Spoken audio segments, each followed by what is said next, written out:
আসসালামু আলাইকুম, welcome back to my channel. কেমন আছেন আপনারা সবাই? আশা করি আল্লাহর অশেষ রহমতের কাছে দূরে যে যেখানে আছেন সবাই ভালো আছেন। আমরা আল্লাহর অশেষ রহমতে ভালো আছি। এই তো আজকে অনেক সকালে ঘুম থেকে উঠেছি। ফজরের আজানের পরে ফজরের নামাজ পড়ে আর শোয়া হয়নি, সবেমাত্র ফর্সা হয়েছে চারিদিকে। আমার দুই ছেলে এখনও ঘুমিয়ে আছে। আজকে আমি বাবার বাড়ি চলে যাব, এর জন্য সকাল সকাল ঘুম থেকে উঠেছি। এরই মধ্যে গতকাল কাপড় চোপড় সব গোছানো হয়েছে, সেটা আসলে ক্যাপচার করা হয়নি, এতই ব্যস্ত ছিলাম যার কারণে আমি এগুলো ভিডিও করতে পারিনি। এই যে রেডি হয়েছি, এখন কিছুক্ষণের মধ্যেই বের হয়ে যাব। কিছুদিন আগেই বাবার বাড়ি থেকে ঈদ এরপরে গিয়েছিলাম, সেখান থেকে ঘুরে বেরিয়ে চলে এসেছি, আবার যাচ্ছি। কেন যাচ্ছি এটা আপনারা দেখলেই বুঝতে পারবেন। গতকাল তো অনেক কেনাকাটা করেছি, অনেক ক্লান্ত ছিলাম, তারপরেও আজকে যেতে হচ্ছে।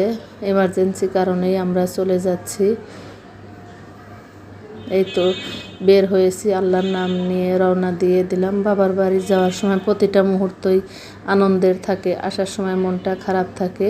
এবারও আনন্দ লাগছিল, তবে এত তাড়াহুড়া করে যাওয়া, ডিসিশন ছাড়া যাওয়া, এর জন্য মনটার মধ্যে কেমন যেন লাগছিল। আমার দুই ছেলেও যাচ্ছে আমার সাথে, আর আমার ভাই, আমরা চারজন যাচ্ছি। এত তাড়াতাড়ি যাব কখনো কল্পনাও করিনি যে এত তাড়াতাড়ি। এই আমার বিয়ের পরে প্রথম 10 দিন পরে আবার বাবার বাড়িতে ব্যাক করলাম। আপনারা হয়তো আমার ভিডিওগুলো দেখে বুঝতে পারছেন আমি কেন যাচ্ছি। আমি গতকাল যে কেনাকাটা করেছিলাম ওটা ছিল আমার ভাইয়ের বিয়ের জন্য কেনাকাটা। এত তাড়াহুড়া করে হুট করে বিয়ের ডেট হয়েছে, আর একদিনের মধ্যেই কেনাকাটা শেষ করে আবার আজকে বাড়ি চলে যাচ্ছে। আগামীকাল আমার ভাইয়ের বিয়ে। ঈদের মধ্যে বিয়ের জন্য অনেক চেষ্টা করা হয়েছিল, পাত্রী দেখা হয়েছিল, আসলে মন মতো হয়নি, এর জন্য বিয়ে হয়নি। আসলে আল্লাহর হুকুম ছাড়া তো কিছু হয় না, আল্লাহ হয়তো এভাবে লিখেছে, এর জন্যই হয়েছে। আর এই যে চলে যাচ্ছি আমরা বাবার বাড়ি। বেশ দিন থাকবো না, 2 দিন অথবা 3 দিন থাকবো। আমার ছেলেদের ক্লাস পুরো দমে শুরু হয়েছে, আর ছোট ছেলের পরীক্ষা সামনের সপ্তাহে। এই সময় আসলে যাওয়াটাও আমার উচিত ছিল না, তারপরেও যাচ্ছি, ভাইয়ের বিয়ে বলে কথা। আর আমার ভাইও যাচ্ছে, আমার ছেলেদের ছাড়া যাবে না। আমার ছেলেদেরকে অনেক বেশি ভালোবাসে, ছেলেরাও মামার বিয়ের জন্য অনেক আগ্রহ ছিল, এর জন্যই যাওয়া। মাত্র 2 দিনের জন্য আজকে যাচ্ছি, মাঝখানে 2 দিন থাকবো, এরপরে আবার ব্যাক করব।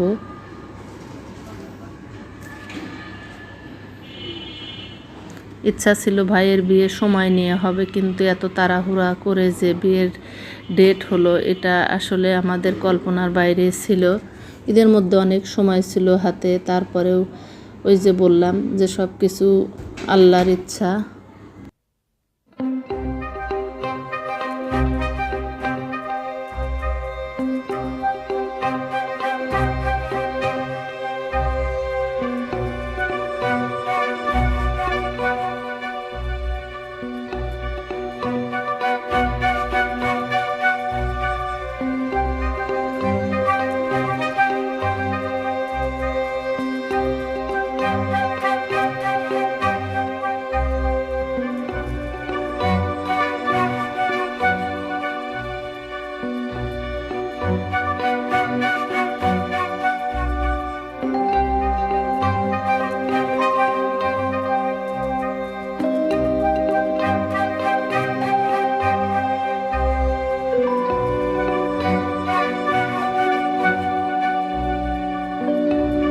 এর মধ্যে অনেক সময় পার হয়েছে, ঘুমিয়ে পড়েছিলাম, কখন যে এত সময় পার হয়েছে বুঝতে পারিনি।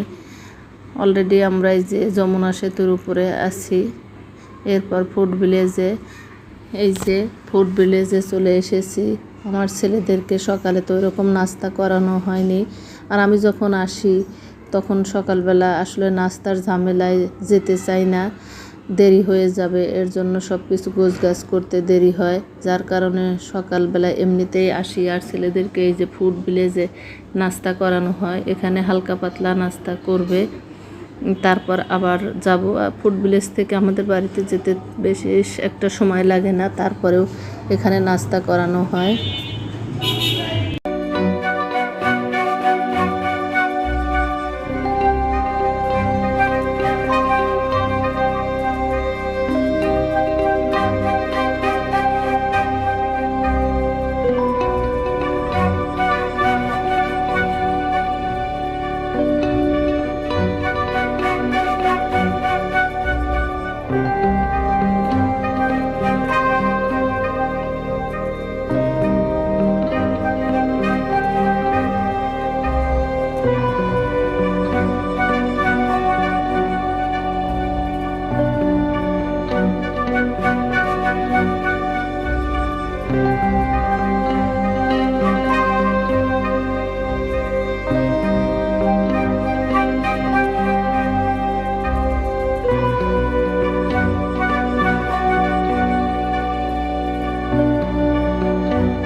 এই তো আমরা কাছাকাছি চলে এসেছি।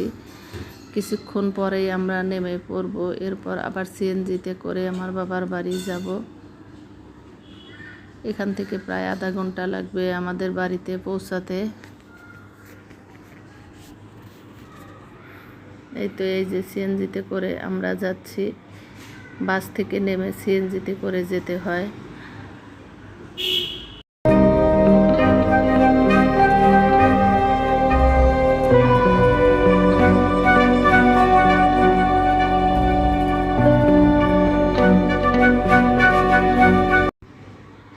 এই তো চলে এসেছি। রাস্তায় আমার বড় ভাইয়ের সাথে দেখা হয়ে গেল।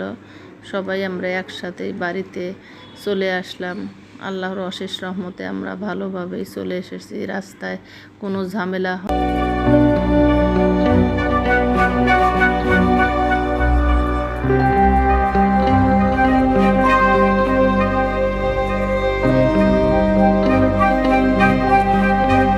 এই তো বাড়িতে আসার পরে খাওয়া দাওয়া শেষ করে বাইরে কিছু সময় বসেছিলাম। বিকাল হতে না হতেই প্রচণ্ড ঝড় বৃষ্টি শুরু হলো। একদম সন্ধ্যা পর্যন্ত এত বৃষ্টি ছিল। অথচ বাড়িতে যখন আসলাম তখন মনে হলো যে আর বৃষ্টি হবে না। এর আগে কয়েকদিন বৃষ্টি হয়েছে, কিন্তু প্রচণ্ড গরম ছিল। গরমের পরে যে এত বৃষ্টি হবে জানা ছিল না। প্রচুর বৃষ্টি একদম সন্ধ্যা পর্যন্ত। আশা করি আজকের ব্লগ আপনাদের কাছে ভালো লেগেছে। যদি ভালো লাগে পাশে থাকবেন। আমাদের এই গাছগুলোতে এখনও কিছু কিছু আম আছে, আর কাঁঠাল তো এখনও পাকেনি। আমাদের কাঁঠালগুলো একটু পরে পাকে। এই যে এই গাছটাতে এখনও কিছু কিছু আম আছে, এগুলো খাওয়া যাবে। অবশ্য পাকা শুরু করে দিয়েছে।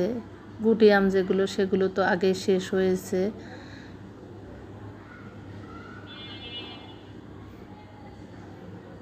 পরবর্তীতে নতুন ব্লগ নিয়ে হাজির হব। আজকের মতো বিদায় নিচ্ছি। আল্লাহ হাফেজ। আসসালামু আলাইকুম।